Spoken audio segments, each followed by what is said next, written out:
جب آپ نیا نیا رفع الیدین شروع کریں نا، آپ سب کے ساتھ یہ ہوا ہوگا، بخاری کریں نا 2-4 دن، جو بندی کہتے ہیں اچھا بخاری میں تو لکھا کھڑے ہو کے پیشاب بھی کرو، کہتے ہیں نا، ہاں اچھا، لیکن دوسری طرف حال یہ ہے کہ جتنے دیوبندی بریلوی ہیں جب بخاری کی شرح لکھتے ہیں تو اس حدیث کا دفاع کرتے ہیں منکرین حدیث کے خلاف، اور وہ کہتے ہیں یار ہم مانتے ہیں کھڑے ہو کے مرد پیشاب کر سکتا ہے لیکن عادتاً نہ کرے، کبھی کبھار کر لے۔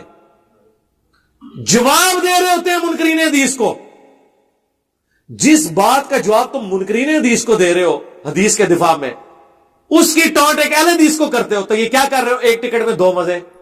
لیکن میں نے آپ کو بتایا میں نے ایک ٹکٹ میں ایک مزہ بھی خراب کر دیا ان کا، 2 مزے نہیں، 2 مزے ہی خراب کر چھڑے، ایک جڑا لینے سے وہ بھی خراب کر دیا۔ یہ کیسی منافقت ہے؟ جیسے جو بندی جب بریلویوں کے پاس بیٹھتے ہیں نا، اہل حدیثوں کی بدخوئیاں کرتے ہیں، غیر مقلد، یہ وہ گستاخ، اور جب بیٹھیں گے اہل حدیثوں کے پاس تو بریلویوں مشرک، اسی تواڈے قریب۔ یہ ایک منافقانہ اپروچ ہوتی ہے ہمدردیاں لینے کے لیے، ٹھیک ہے نا؟ تو اس اعتبار سے ذرا دیکھا کریں، یہ پیورلی ٹیکنیکلی بحثیں ہوتی ہیں جب تم خود مان رہے ہو۔ اچھا اسی طریقے سے وہ آپ کہیں گے اچھا آپ بخاری کو مانتے ہو، بخاری میں تو قرآن کی تعریف ہے، بخاری میں کھولے کتاب المناقب چیپٹر میں عبداللہ ابن عباس جو ہیں وما خلق الذکر والانثی کو وخلق الذکر والانثی پڑھتے تھے، قرآن میں دیکھو وما خلق الذکر والانثی لکھا ہوا ہے، اور بخاری کے اندر تو آیت ہی ڈیفرنٹ کر کے لکھی ہوئی ہے، بخاری میں تو قرآن کی تعریف ہوئی ہے۔ اچھا اس کا جواب ان کو کہیں کہ آپ کے بڑے علماء اس حدیث کا جواب کیا دیتے ہیں، تو وہ آپ کو کبھی نہیں بتائیں گے۔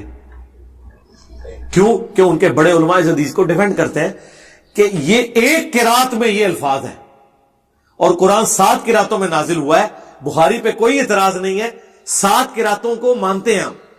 جب تم لوگ 7 قراتوں کو مانتے تھے ماموں پارٹی، پھر اہل حدیث کو کیوں ٹانٹ کرتے ہو کہ بخاری میں لکھا ہوا ہے وَخَلَقَ الذَّكَرَ وَالْأُنثَى، ایک ٹکٹ میں 2 مزے؟ یہ منافق کی نشانی ہوتی ہے کہ وہ ہمیشہ پرابلم اینڈ پہ کھڑا ہوتا ہے، سولوشن اینڈ پہ کھڑا ہی نہیں ہوتا۔ یہ حرکتیں ہوتی ہیں جو یہ کرتے ہیں، جان بوجھ کے وہ سوال کریٹ کرتے ہیں جن کے جواب انہیں خود پتا ہوتے ہیں، صرف ایک بیٹل ون کرنے کے لیے کہ آپ کو الجھائیں کہ اچھا کھڑے ہو کے پیشاب لکھا ہے، واقعی یہ تو بخاری تو پھر مشکوک ہوگی، اور منکرین حدیث کو جواب دے رہے ہوں گے، تو ان کو بھی کہو نا کہ ہم بھی قائل ہیں، نہیں ان کو نہیں بتائیں گے، ان کو کہیں گے کو بخاری تو لکھے کھڑے ہو کے پیشاب، تسی بھی کریا کرو، ٹھیک ہے؟ یہ ہے منافقت۔ میرا خیال ہے یہ 2-3 مثالیں دیوبند بریلوی کی یہ بتانے کے لیے کافی ہیں کہ کس طرح دنیاوی منافقت کرتے ہیں ان باتوں پہ جو یہ باتیں خود مانے ہوئے ہوتے ہیں، لیکن صرف جس طرح وہ یہودی کہتے تھے نا کہ مسلمانوں سے تو مشرکین عرب بہتر ہیں سورہ النساء کے اندر، حالانکہ انہیں پتا تھا کہ مشرکین عرب تو موسیٰ علیہ السلام کو مانتے ہی نہیں ہیں، مسلمان تو موسیٰ علیہ السلام کو پیغمبر مانتے ہیں، 125 دفعہ قرآن میں نام ہے، کسی صورت مشرکین عرب سے بدتر نہیں تھے مسلمان، لیکن ضد جس طرح ہمارے بارے میں کہہ رہے ہیں۔ ایک عالم نے تو، وہ کراچی کا جو ایک مولانا ہے وہ جو بول ٹی وی پہ بھی آتا ہے، اس نے کہا کہ اگر کوئی اہل حدیثوں کے رفع الیدین کرے تو ٹھیک ہے، انجینئر صاحب کا اسٹوڈنٹ کرے تو نہیں ٹھیک۔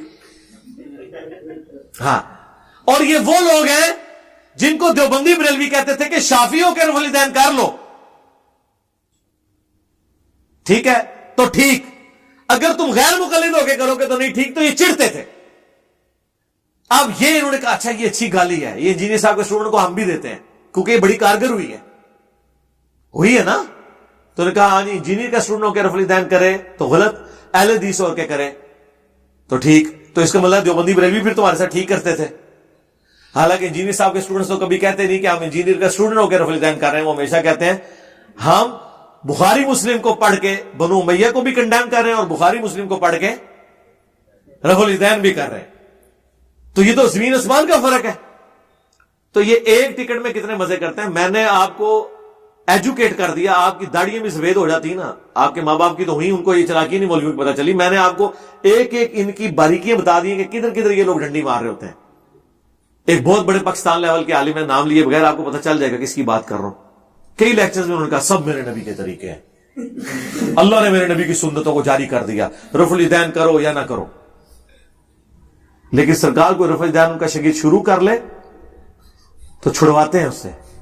ان کے ایک سٹوڈنٹ جو پروفیسر تھے فیصل آباد میں، جو کہتے ہیں میں بریلوی سے دیوبندی ان کی وجہ سے ہوا اور ان کی وجہ سے میں تبلیغی جماعت میں گیا. پھر میں نے تحقیق کی تو میں نے سنت کے مطابق جب رفع الیدین شروع کیا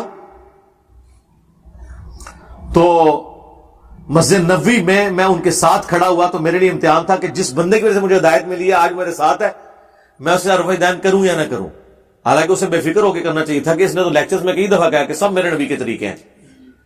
تو چلو مسجد نبوی میں کھڑے ہو کے 3 امام رفع الیدین کے قائل ہیں, بلکہ 3 نہ کہا کریں, سارے امام سوائے امام حنیفہ کے, یہ سارے حدیثوں کے امام بھی. ڈاکٹر القادری نے خود مانا ہے کہ امام ترمذی رفع الیدین کرتے تھے, ابو داؤد کرتے تھے, امام شافعی کرتے تھے. وہ کہہ رہے میں ڈر رہا تھا, کشمکش میں تھا. پھر میں نے کہا دیکھی جائے گی. رفع الیدین سے نماز پڑھی, سلام پھیرتے ہی اس نے کہا پروفیسر صاحب یہ کیا؟ تو کہا سرکار آپ نے خود ہی کہا تھا سب میرے نبی کے طریقے. تو میں نے کہا بھائی میں نے بتایا تھا لیکن عمل کرنے کے لیے تو نہیں بتایا تھا نا, انفیر ہو. اور تمہیں تو میں نے وہ کتاب دی تھی حدیث اور اہل حدیث, خورشید احمد خورشید کی انتہائی بغض میں بھری ہوئی اہل حدیث کے خلاف کتاب ہے. آپ اندازہ کر لیں گھوڑوں کے دموں والی حدیث اس نے لگائی ہوئی ہے, اس سے اس کا علمی لیول کا اندازہ کر لیں اس کتاب کے اندر. تو انہوں نے کہا مولانا میں نے وہ کتاب تو پڑھی تھی لیکن اس میں تو یہ گھوڑوں کی دموں والی حدیث میں نے جب مسلم سے پڑھی تو وہ رفع الیدین کے بارے میں نہیں تھی. کہتے چلو کوئی اور حدیث پڑھ لینی تھی اور رفع الیدین چھوڑ دینا تھا. اندازہ کرو, چھوڑ. تو پبلک میں کیا ہے, سب میرے نبی کے طریقے ہیں.